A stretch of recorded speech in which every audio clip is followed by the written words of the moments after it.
L'exposition veut nous faire pénétrer tout d'abord un petit peu dans la magie du cirque, parce que le cirque, c'est un univers qui a la caractéristique de très délibérément vouloir trancher avec l'esthétique du monde environnant, par sa couleur, par la musique qui l'accompagne, par ce qu'il donne à voir, en fait, tout simplement.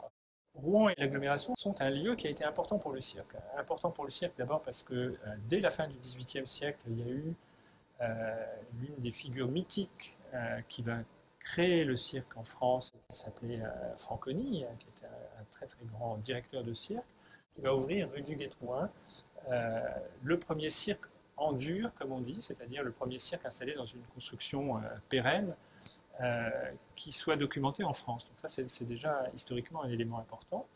D'autre part, le territoire a accueilli beaucoup de troupes importantes qui y ont été en résidence et il a accueilli deux bâtiments qui ont joué voilà, un rôle important dans l'animation culturelle du territoire et qui était le cirque du Boulingrin à Rouen et le cirque-théâtre d'Elbeuf. Ce que l'exposition a de très remarquable, je crois, et qui fait bien écho à la fantaisie du cirque, à la variété du cirque. Le cirque, c'est la variété, en fait. C'est l'idée qu'on passe tout de suite d'un type de performance à une autre, d'un registre à un autre. Et la typologie des œuvres qu'on présente dans l'exposition, elle restitue très bien cette variété. C'est une exposition qui présente beaucoup de types d'œuvres différentes. Les affiches y tiennent une place très importante. Mais il y a aussi des jouets, des marionnettes, des objets publicitaires, et puis bien sûr des gravures et des peintures, et des peintures d'artistes tout à fait importants comme Bonnard ou comme Fernand Léger par exemple.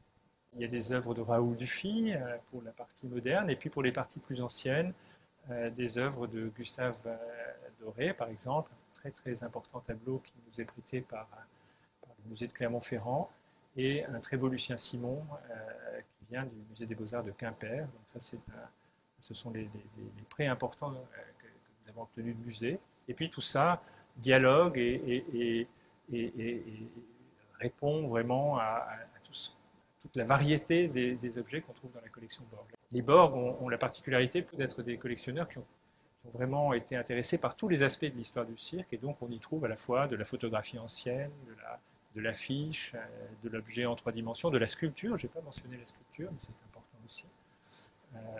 Et puis beaucoup de types d'estampes différents, par exemple. Alors si on veut rêver, il faut absolument venir voir cette exposition, parce qu'effectivement, elle nous fait vraiment rentrer dans ce cirque complètement fabuleux du début du XXe siècle. Les artistes vont avoir l'occasion de représenter dans le monde du cirque, sous le chapiteau ou dans les cirques en dur de l'époque.